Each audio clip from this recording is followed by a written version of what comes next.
I have seen the torch of freedom pass from hand to yearning hand, and the vision of our fathers spread hope throughout this land, as the dream some fought and died for in my heart becomes my own.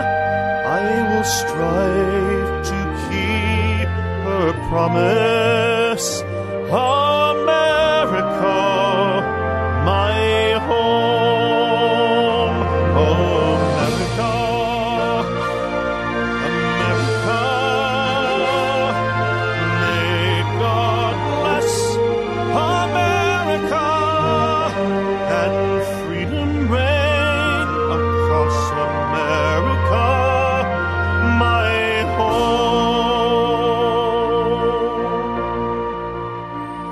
From the shorelines to the prairies, to the cities great and small, we have reaped the fruits of justice and liberty for all. So a deep appreciation for the blessings of freedom that we know in this wonderful land of ours. I'm Dr. George Simon, welcoming you to another edition of Character Matters. This is the program where we talk about what I consider to be the defining issue of our time, the character crisis that we face and that has been with us for some time and that affects so many aspects of our lives, all the aspects of our lives, from our individual relationships to our family relations, to our community relations, to our politics, our business affairs, our international affairs. Every aspect of our lives is impacted by the character crisis, which is why character matters so much, and that's why this program is called Character Matters. And if you want to join the conversation tonight, we are live today, Sunday, February the 4th, 2018. Sunday, February 4th, 2018. We are live here at ucy.tv on Character Matters. So if you want to join the conversation, you have something you want to say, a question you want to ask, a story you want to share, a situation you want to explore with me, you can give us a call at area code 501-258-8326. That's 501-258-8326, and I'll be happy to take your call. Well, a big event that I'd like to share with you today before we get started. I'm going to be talking tonight primarily about the article that I wrote and posted last Friday on my blog site at drgeorgesimon.com or manipulative-people.com. Either URL will take you to the same place. We'll talk about that later. I'm going to be talking about the theme of the article, the topic matter of that post last Friday in just a minute. But I also wanted to share with you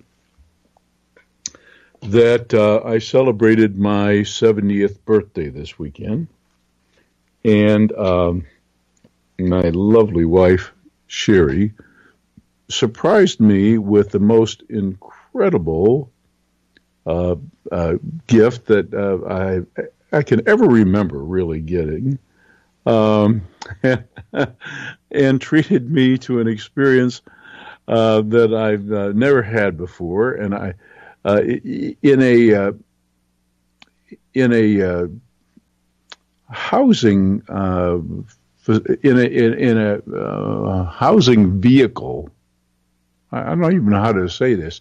In a place, in a type of housing that I'd never even heard of before, called a yurt. Y-U-R-T. And apparently this is a Norwegian-inspired kind of a tent-like, kind of a wigwam or teepee-type housing that was really pretty incredible. And high atop a mountain with magnificent vistas and with the serenity necessary for a real kind of spiritual retreat, we stole away to this cabin or this yurt that was just magnificent. And it was a wonderful time. I'll not forget the experience. We did stroll into, we actually strolled into a couple of towns, one of which, shall I say, was closed. A very small town, not too far from the base of the mountain that we were on. And the town apparently has fallen on some economic hard times because the very few businesses that once were in the town were closed. But we moseyed on from there to a larger area, a college town, as a matter of fact, that had some really neat places to go to, and had a wonderful dinner there. And then we spent the rest of the time in this beautiful God's country, if you will, retreat. And it was a wonderful experience. And it kind of took the sting out of turning 70. And the reason I mention even the fact that I had this birthday is that, as you know, I've mentioned several times that I'm going to be putting up on the website soon, on the blog site, the calendar for this year's workshops. And I've really scaled back on workshops. I started scaling back in the fall of last year, and I'm not going to resume, it looks like, any active workshops this year until early summer, late spring, early summer. What I want to say is that I have to slow down, and I have to take some time for other things. So if you've been thinking about attending one of my workshops or seminars, this is the year to probably do it. You'll see some things posted on my blog site at manipulative-people.com or drgeorgesimon.com. That's drgeorgesimon.com. You'll see some things posted pretty soon about the calendar of events.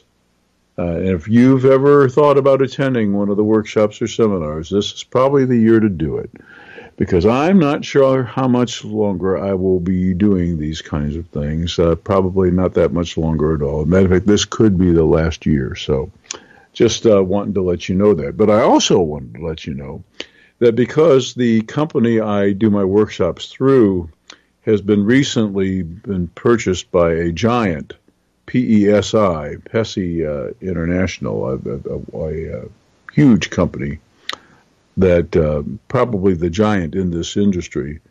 They are saying that more than likely all of my workshops this year will be simulcast, webcast, and so will be available to anyone at a very affordable price on the web. And you'll have the ability to call in questions or to participate in the event. So that's going to make a real big difference this year. So for those of you who won't be able to travel to a particular area but still want to take advantage of the workshops, no problem. So you'll be getting more information about that. And once again, just so you know, I mentioned on my blog this past Friday that I would make the announcement about whether the program was live today because it was my birthday weekend. I wasn't sure, and also because it is Super Bowl Sunday, and I know that many of you are probably glued in front of the TV set watching the Super Bowl. And that's fine. I'm recording it so I can play it back later. If you want to join the conversation, we are live Sunday, February 4th, 2018. We are live, and you can call in if you want to join the conversation at 501-258-8326. That's 501-258-8326. I see we have somebody calling in, so I'm going to go ahead and take this call. Hello, and welcome to Character Matters. Well, hello, Dr. Simon. How are you? I'm just great. Thank you. I appreciate you calling in. I feel really pretty darn good for a 70-year-old man. I just have to say that. Happy birthday. Thank you so much. Happy birthday to you. Thank you. Yes. This is Susan from Virginia. Hi, Susan. How are you? I'm very well, thank you for the shape I'm in. if you know what I mean. Yes, I do. I'll be 64 this year. Oh my goodness, gosh, you sound so much younger. Well, thank you for that. I keep telling everybody that I don't want to grow up. Mm-hmm. I see no point in it. Yeah, really. I agree with you. My wife asks me all the time, she just looks at me with this look and says, "How old are you?" Really? Yeah. Well, I called in, I think it was a couple of weeks ago, and we had a very interesting conversation. And I listened to the broadcast again. There was a question I wanted to ask you. Sure. Okay, we talked about a narcissist and how they are so set in their ways. Mm-hmm. And how dangerous it was to think of them as damaged people. Right. As necessarily damaged people, right. Right. That leads you to the mistaken belief that they can be fixed, and a lot of women fall into that trap. Right. Well, and then we moved on, and you said that you had worked with some of these people and had actually helped them change. Yes. So I have to challenge you a little bit on that one, Dr. Simon. Why is that? Well, I've unfortunately come across many a narcissist, some malignant narcissist, and some were absolutely vulgar narcissists. Mm-hmm. The one thing that I did know is that these people are incredibly intelligent, mm-hmm. and that they are also... they learn. Mm-hmm. They learn very quickly. And I found to my dismay that in my attempts to help them, all they were doing was learning from me how to better cloak themselves, how to better camouflage themselves. Right, that happened. In other words, I was... Mm-hmm. That does happen. I was telling them what their tells were. Yeah. Just like in poker. Yeah. There's certain tells that narcissists have, you and I both know, right, that give them away. Right. And rather than enlightening them, all I was doing was I was building a better narcissist. Yeah. Yeah. Actually, we have no disagreement. Everything you say it resonates very well with my own experience too, and I've done this for years. My point about having worked with some folks who I have been able to help make a difference, a lot of things have to come together. A lot of things have to come together. For one thing, life has to have dealt sufficient blows. There has to be a significant amount of it's not working anymore to even make the person open to the possibility of change. That's number one. Right. Number two, you have to have the right intervention. And I got to tell you, that's the biggest single problem in the mental health industry, is the right kind of intervention. These problems by nature, character-related problems by nature, are difficult, if not impossible to treat. They're impossible to treat by any of the methods that we have traditionally used, but they're not 100% impossible with methods that have been proven to have some effect. It's just that the vast majority of professionals are not familiar with the techniques and procedures necessary to deal with the problem.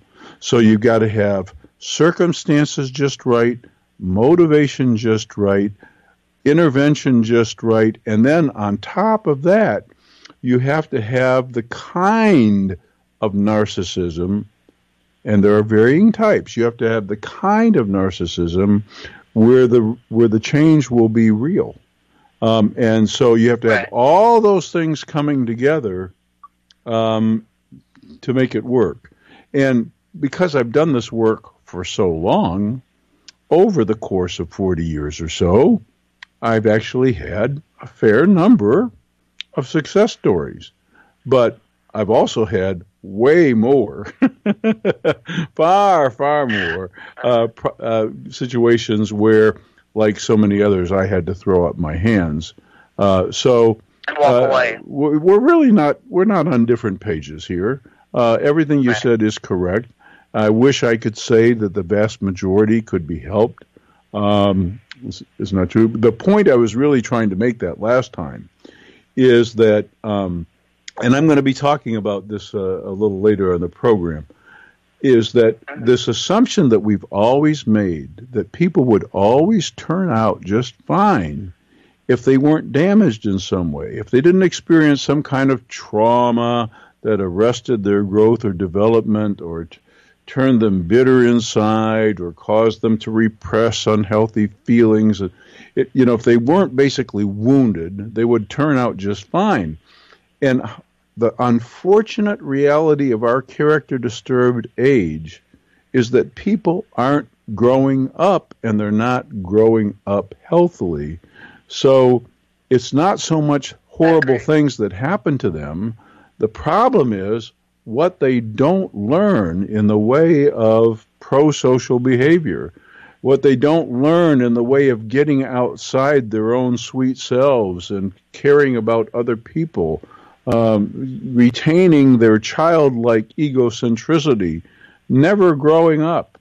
That's the biggest dilemma, should I say, of our time, that so many people don't grow up. And the other big dilemma is that so many aspects of our culture, and I'm going to use this word carefully because it comes out of a good deal of science, so many aspects of our culture enable this lack of growth and also promote and even reward it. Yes, I agree.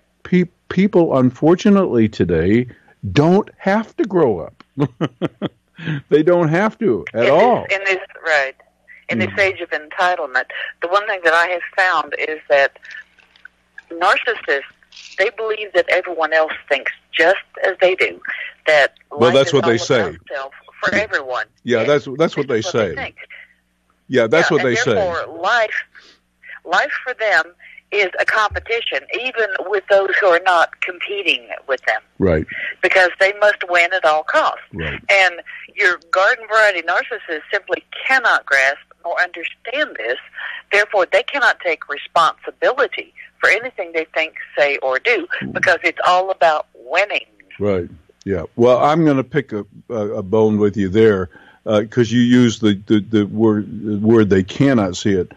They can. They choose not to, and they will say that everybody else thinks the same way. But that's a means of justifying. They actually know many times that most folks have a much bigger conscience, have a much different sense of what matters, have a very different value system. They don't care. They don't That's care. Excellent. Yes. And also, you also touched on something very important. They seek out. They have like a sixth sense radar of people that they can use. Yes. Mm-hmm. And you talked about the type of personality that often falls into their clutches. An agreeable person, a kind person, a conscientious person, and these are just fodder for the fire for them. Right. The research now is pointing to those, what they call super traits of agreeableness and conscientiousness. Back when I was doing my early research 40 years ago, I determined that the characteristics were not only conscientiousness, but an excessive willingness to defer. Basically, trusting too much the other person and not trusting your own gut. Yeah. Well, and you see that right there is one of the major differentiations, because if you are... Hang on 1 second, okay? Will you hold on 1 second? Okay. Hello and welcome to Character Matters. Hi. Hello? Yes, can you call back in 1 moment? I'm on another call, okay? Sure. Yeah, call back in about 5 minutes. I'd love to take your call. Thank you, sir. Thank you. Bye-bye.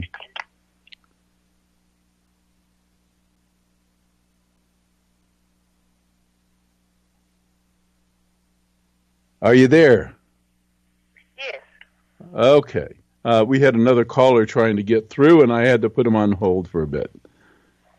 Okay. I'll make this quick then, because I know somebody else needs airtime too. Okay. The point being is that if you are an honest person, and you're honest with yourself, and you are who you say you are, you come up against a narcissist, and there is like an instant hatred. I call it. I don't know what I call it disdain. It's not hatred. It is a looking down that is pathological, because they just know that they're above you, and because they find the very traits in you that they exploit kind of despicable as a sign of weakness. They have this disdain that they can't hide. They can't hide the disdain, and so they will belittle, they will make you feel small, and anything to basically say, I'm superior to you.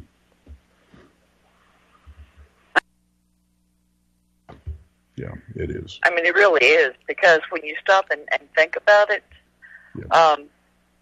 the true hallmark of a person's character is what they think, do, and say when there's nobody around to impress. That's exactly right. That's exactly right. Yeah. And the other thing that I found is that they judge the thoughts and actions of others through the lens of their own self-knowledge. Mm-hmm. And it's a distorted lens. I sure like it when you challenge me on these issues, because we always end up with a great discussion, and it's always I'm hoping that it's always illuminating for the audience. So I really can't thank you enough. Well, I just wanted to share this one last thing with you. I really appreciate you, because listening to you and speaking with you, you spark trains of thought in me. And I really appreciate that. I can't say that about many people. Oh, well, thank you so much. And the other thing I wanted to share with you is that, the 7 deadly sins? Yes.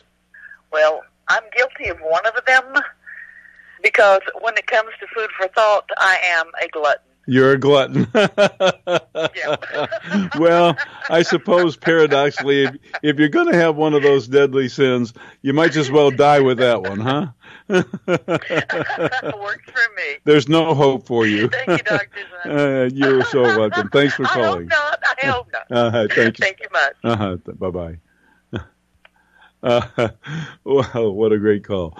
Well, to the person who had called in before, I extend an invitation for you to call back.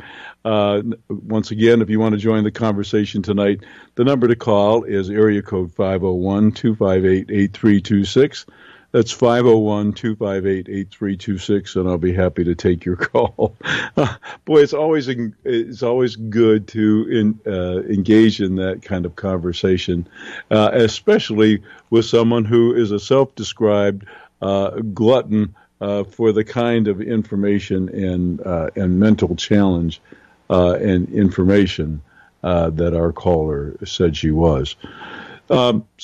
Once again, if you want to join the conversation, the number to call is 501-258-8326.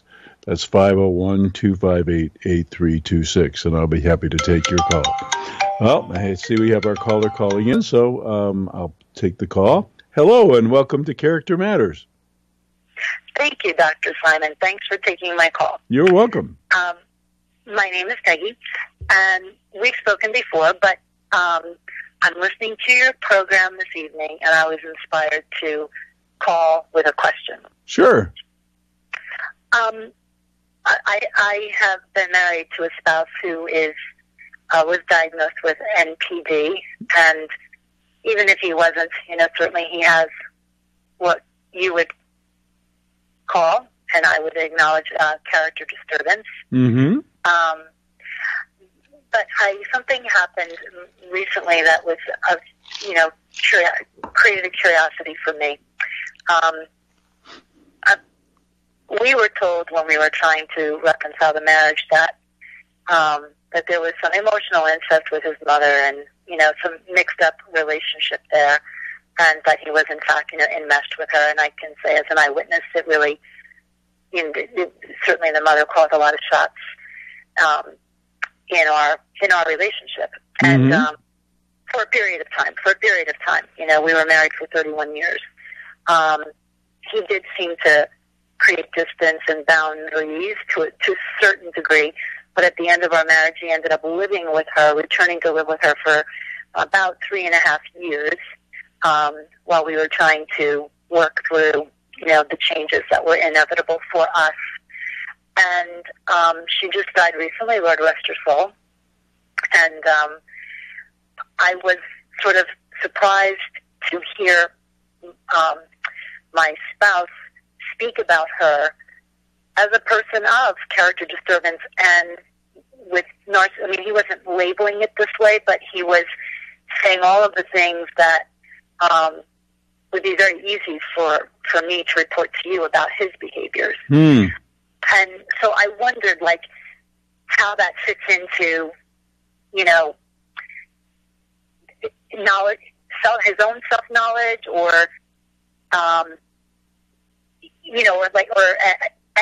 the other question I had related to this is, when a mother who is perhaps, equally narcissistic or somewhere on the spectrum of, disorder or certainly character disturbance, when that person dies in the child's life, can that be a significant event for anything? For awareness, for change, for going deeper into the problem, or and so I'll leave the rest to you. Okay, you have asked a really excellent question, and there's something in that question that tells me I need to spend a little time on, and that's the question of awareness. We need to spend some time on that for the benefit of the audience, because this is something that I lecture about all over the place. We have been steeped for a long time in a psychology that basically holds that most people lack conscious awareness of the unconscious underpinnings of their behavior. And for many people, that's true. But for individuals with character disturbance, depending on the nature and severity of their character disturbance, awareness may or may not be the major issue. As a matter of fact, many times it's not. We who are conscientious are constantly asking ourselves, doesn't this person see what they're doing? Don't they see how they're coming across?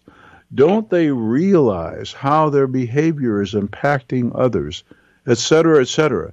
And then we get deluded into thinking if we could just get them to see, then maybe, just maybe, they might start doing things a little bit differently. And this is the scourge and the shortcoming of traditional psychology, because sometimes that lack of awareness is the issue, but to assume that it's always the issue is a huge mistake.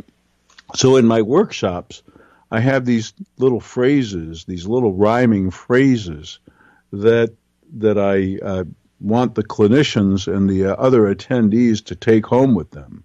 And one of those little rhyming phrases is, it's not so much that they don't see. The problem is wrapped up in that they see but disagree. It's not so much that they don't see. It's that they see but disagree. And the problem isn't so much that they're not aware. The problem is they're aware enough, they don't care enough. And getting that frame of mind really changes things, especially for a clinician trying to intervene.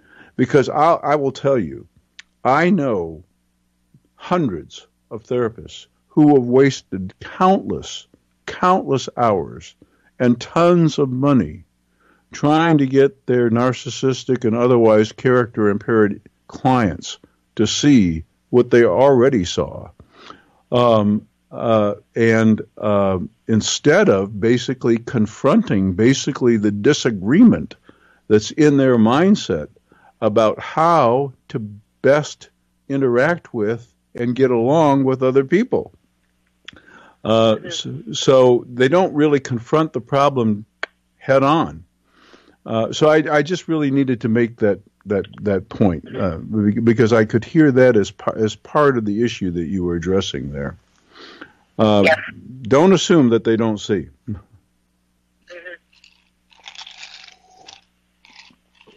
Did you have another question, though, that you wanted to? Just very interesting, though, that he could see it in his mother and express it clearly. I found that sort of like unusual. Like, I mean, really, he was quite articulate about her deficiencies and these differences in her, character, and yet he wouldn't even be able to tolerate a conversation about that kind of detail about himself. Well, you say wouldn't be able to tolerate. You mean he would react negatively if you confronted it. That doesn't doesn't mean he doesn't know, and that doesn't mean he's not able. It just means he doesn't like it when called on his crap, and that's perfectly rational. Who does? Yes. Yes, understood. Right. Yes, sure. Right. I guess my other question was then: does when a child, he being the child, when the child's mother dies, and the mother, being deficient in terms of the ability to attach and perhaps and certainly narcissistic in ways, and I don't know about a full blown NPD, but does that have what kind of impact does that have on the narcissistic child? Can you hold 1 second? I'll get to that. Just hang on. Hello, and welcome to Character Matters. Hi, Dr. Simon. It's Susan again. I was listening to the conversation with the lady that you were having. Yes, and I picked up on something. Okay, can you call back, Susan, in just a bit? Sure. Thank you so much. Give us about 5 minutes. Thanks. Hello, are you there? Yes, I am. Yeah, sorry. We had another caller calling in, and I placed them on hold for a bit. I'm sorry. Pick up where you left off there. Sure. I was just asking when perhaps a narcissistic, personality disordered mother dies, what kind of impact does this have on the child? Yeah, such an event can be a trigger. Such an event can be a trigger, and a trigger that can be capitalized on. Such an event may represent a narcissistic wound. It may represent a trauma associated with the loss of what was an enmeshed relationship. And by the way, if there was emotional enmeshment, which it sounds like there was in this case, then strictly a diagnosis of NPD would not have been accurate. If enmeshment is there, the clinician was not 100% on target. I can just tell you that. So what would it be alternatively then? Well, if enmeshment is there, then borderline personality organization has to be part of the picture. Because because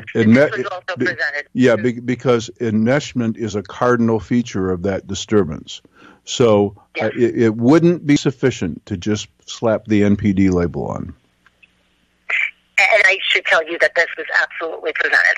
Oh, the good. BPD. Okay, good. Yeah. And in that case, believe it or not, the prognosis is actually a little better despite how extraordinarily difficult borderline personalities are to work with.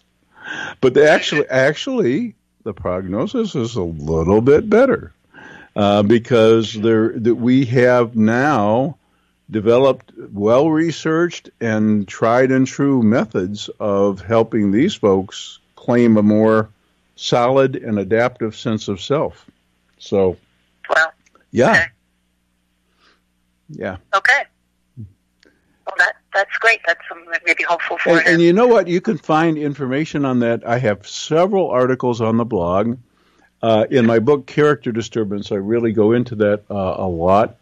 And you'll also find at least a couple of dozen articles on the blog at manipulative-people.com. Okay? Okay, thank you so much. Really, a great tip that you do this, and I really love all your work. Thank you so much. That's so helpful to me. Oh, thank you for the call. Have a good night. Okay, Dr. Simon. Bye-bye. Bye-bye. Wow, so we've had some great calls tonight so far, and I think Susan's going to call us back. She's been listening. She had a thought listening to this caller, and she wanted to chime in with something else. So she'll be calling us back here in just a little bit, I hope.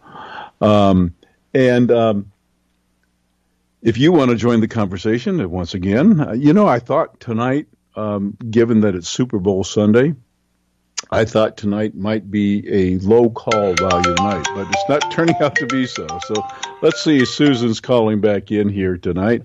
Susan, is that you? Yes, it is. Well, welcome back. You said you were listening and you'd had another thought about something because of the caller that was on before. Yes, I was listening to her, and Dr. Simon, what I picked up on, and this is my intuition, basically she was wanting to know if there is hope. Yeah. And I think you answered her very accurately, just because of the borderline personality issue, that there is a good possibility for a positive change there. Yeah. As soon as I heard about this, that enmeshment, which is not a classic feature of NPD, it is a classic feature of poorly put together personalities who have narcissistic features, where the research has shown very clearly that many borderline personalities retain a certain degree of narcissism, and it's of a different type. So, the other thing, true, you bring up a great point. I'm going to mention this now. Our ways of classifying disturbances and slapping labels on them is seriously, and I'm using this word character, our ways are seriously flawed. Yes. Many of our distinctions are arbitrary and unreliable. And because character disturbance exists along a spectrum, this is the point and I make in all my books. Character disturbance exists along spectra of quality and degree. And even the official handbook that clinicians use in this country, the DSM, is going to be taking a very radically different approach to the whole problem in the coming future editions, because we realize that we can only judge when a disorder of character is present. And when it is, it can be comprised of a lot of different features. There can be narcissism present. There can be antisociality present. There can be borderline tendencies present. There can be dependency features present. And everybody's personality disturbance or character disturbance can include a different kind of clustering of these traits. So these artificial classifications that we've had, they're not serving us well. And besides which, no, they're not.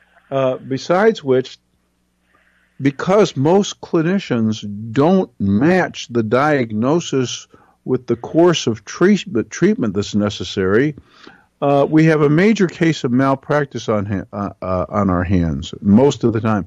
I drill this into my workshop attendees constantly. There's an axiom in medicine that they teach every new medical student, any lecturer in any initial or prerequisite class or one of the core classes will tell their students that intervention in the absence of and not in accordance with proper diagnosis is the very definition of malpractice. That is, if you want to get sued for malpractice, basically don't do what the commonly accepted procedure is for a particular disease that you've correctly identified. So there's three. The thing about it is this. Yes. Psychology and physical medicine have one thing in common. It is not choose one from column A, column B. It is not one size fits all medicine, if I understand you correctly. Absolutely. Absolutely. And getting it right from the start, and then intervening in accordance with the correct assessment is the key. I'll tell you what, if there's anything that any of the attendees, the professional attendees of my all-day workshops are going to leave my workshops knowing, it's that. I'm going to have drilled that into them, and they're going to leave really remembering that. Yeah. So. Do you think that psychology and Christianity can also be basically the same thing?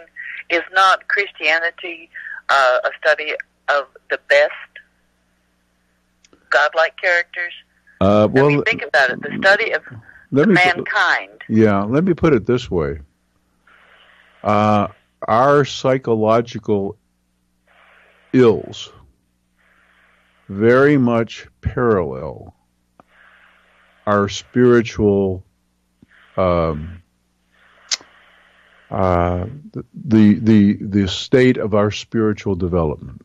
Now there are some cases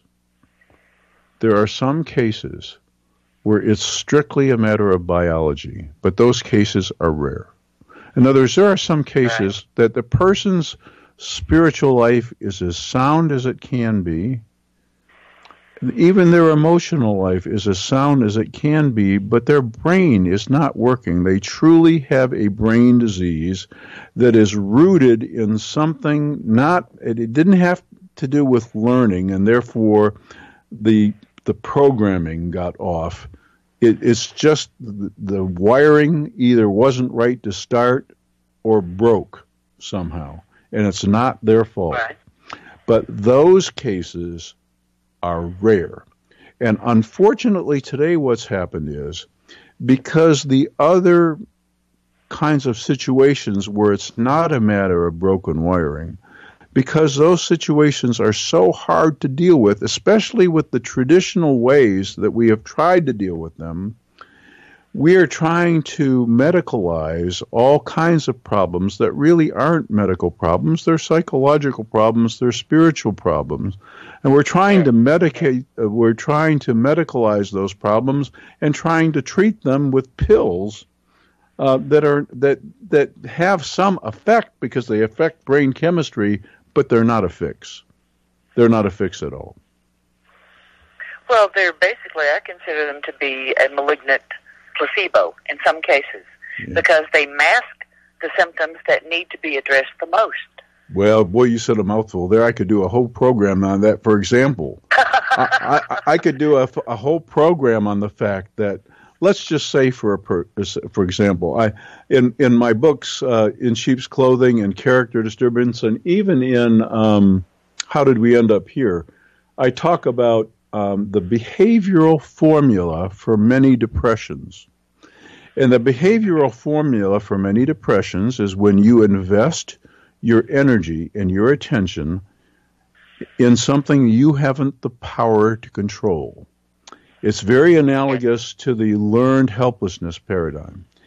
And so when you start to get depressed, that's nature's way of telling you that you really need to change course. You really need to stop trying to do what you don't have the power to do and start doing what you do have the power to do. That's nature's way of telling you you got to quit going here. So what happens is people get this feeling called depression, and instead of doing what they need to do to not depress themselves further, they go to the doctor, get a pill, feel better, and continue to do the same thing that they were doing that got them depressed in the first place. And then they wonder why the pill stops working. Yeah, exactly. And the doctor puts them on a different antidepressant. Exactly. I have seen this in a very dear friend. She has run the gamut of antidepressant medication. Mm-hmm. She has cried every day for 12 years.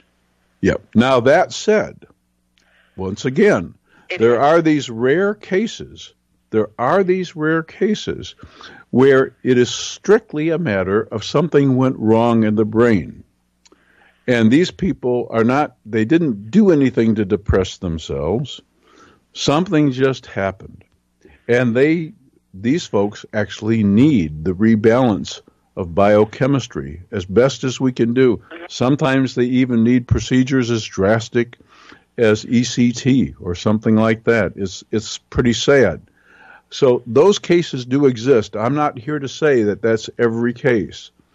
But we have over-medicalized and over-pathologized so many psychological and spiritual dilemmas that we've got a bunch of over-medicated people out there who aren't dealing with their problems, unfortunately. And it takes a degree of courage. It really does, to do the work. Of course. Because you've basically, you to take a really honest, deep-seated look at yourself and how you look at life and the things that happen to your life, that takes a rare kind of courage. And to me, I love the Serenity Prayer. Mm-hmm. That is, to me, that's pretty much in a nutshell. Well, Susan, you've once again raised that one can. Yeah, you've once again raised another big issue, and that is the work that is involved in change. You see, we like to say that these folks can't change and whatnot. Here's the deal, and I realized this 30 plus years ago, and I've written about it in many articles, and I write about it in the book. It's that 4-letter word, WORK. That many of these folks are at odds with. It's not that they can't do it. It's not that they can't see it.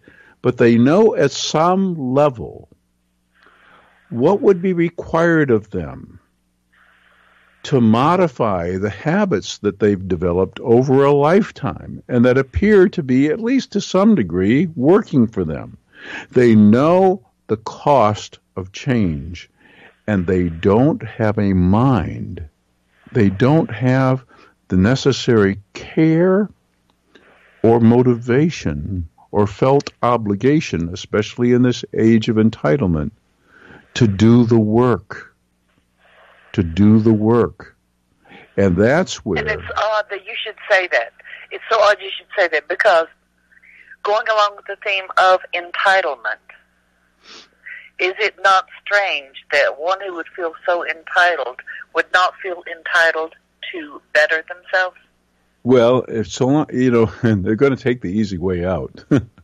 If it's still working to some degree, if the cost of change is still outweighing the benefits of doing things the same, they're going to keep on keeping on. They might even stay somewhat. Yeah, it's just simple behavioral theory. We'll talk more about that. That's another good topic. You've given me about 4 or 5 programs here for the future. Well, it's like I told you earlier. You listening to you and reading your blog, you spark thoughts in me, and I write them down as fast as I can. Mm-hmm. So this is a mutual benefit here. This is a two-way street. Well, that's... Thank you for that compliment. You're but welcome. I had to throw it back at you because you actually, like I said, I am a glutton when it comes to food for thought. Well, enjoy your meal. meal. I've been sitting here writing things down. Good. Enjoy your meal for tonight. And call back anytime, Susan. Well, and I'll say this for both of us, bon appetit. Thank you. You too. Bye. Bye-bye. Take care. Well, two great calls tonight, and we still have a few minutes. I do want to address the post that I put on the blog last Friday, just a little bit, but we still have some time. If you have a question you want to ask or something you want to share, the number to call is 501-258-8326. That's 501-258-8326, and I'll be happy to take your call. Well, in the 8 minutes or so that we have left tonight, I do want to invite you not only to avail yourself of my books, In Sheep's Clothing, Understanding and Dealing with Manipulative People, the international bestseller, in many regard is the definitive book on manipulative behavior, and also my book, Character Disturbance, which is going to explain to you the wide range of nefarious characters that you're going to encounter out there, and how to understand and deal with them, and especially what to look for in the way of help when you're trying to get yourself some help. And then my book, The Judas Syndrome, written specifically for the Christian faith community, and my book, How Did We End Up Here, with Dr. Kathy Armistead, the Relationship Partner's Guide to Surviving in this crazy, mixed-up, character-disturbed world of ours. Surviving and Thriving in a Character-Disordered World. How Did We End Up Here, is the book for that. But I also want you I want to invite you to visit the blog at manipulative-people.com or drgeorgesimon.com. That's DRGEORGESIMON, all one word, .com. Either URL will take you to the same place. And this past Friday, my post, my article was on the topic of reverence. And my point about reverence is it's a pretty well a lost value, and it's been kind of co-opted by the faith community. But reverence really doesn't have anything intrinsically to do with religion. I know we confer the title or the modifier reverend to some of our religious leaders. You know, we'll refer to, say, a minister of a particular denomination with that title reverend. But reverence in and of itself is a character quality so sorely needed today, and it's not inherently religious. Reverence has to do with recognizing that there are some things in this life that ought to inspire in us awe, wonder, boundless appreciation, that ought to take us aback, that ought to really stun us and affect us, and inspire in us, in that awe and wonder, some degree of reverence. And one of those things that should inspire us to that kind of awe and wonder is this miracle of creation, this incomprehensible reality, and this absolute marvel of creation that we call life. This precious, incredible gift of life. It ought to inspire in all of us awe, wonder. Take us back. Take us aback.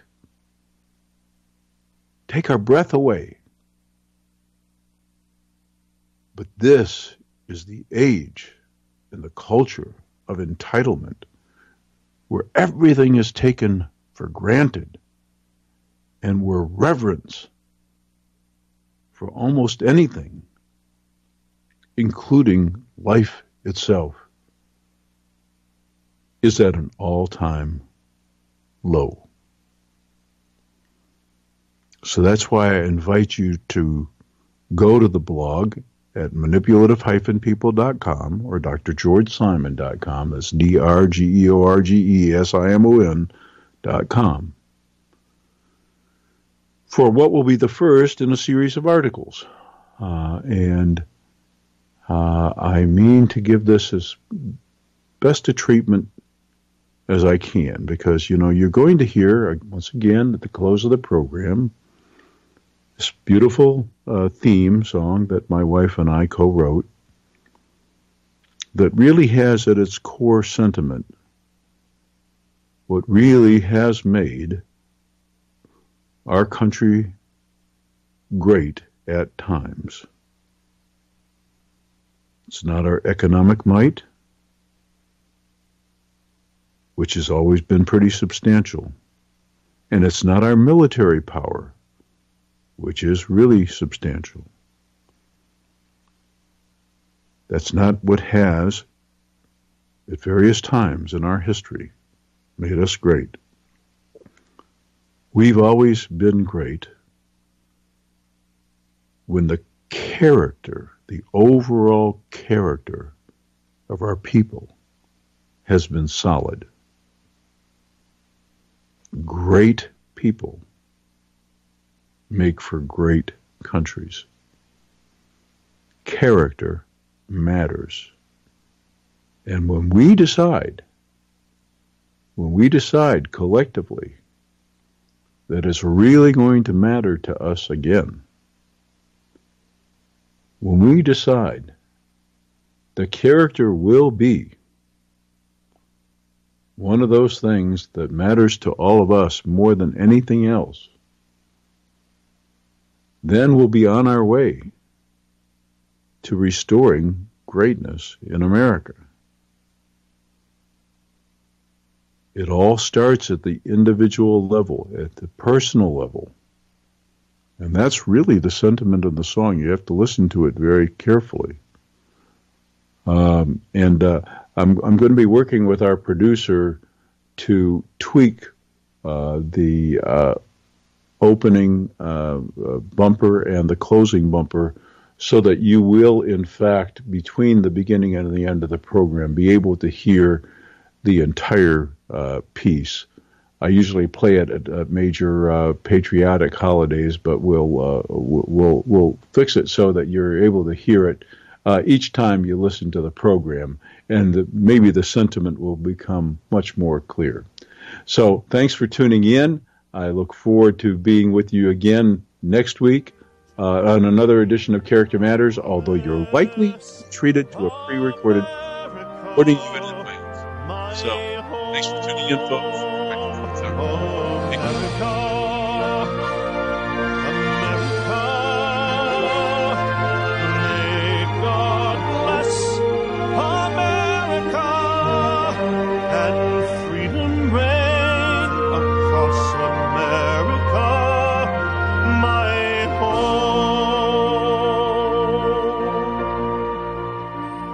From the shorelines to the prairies, to the city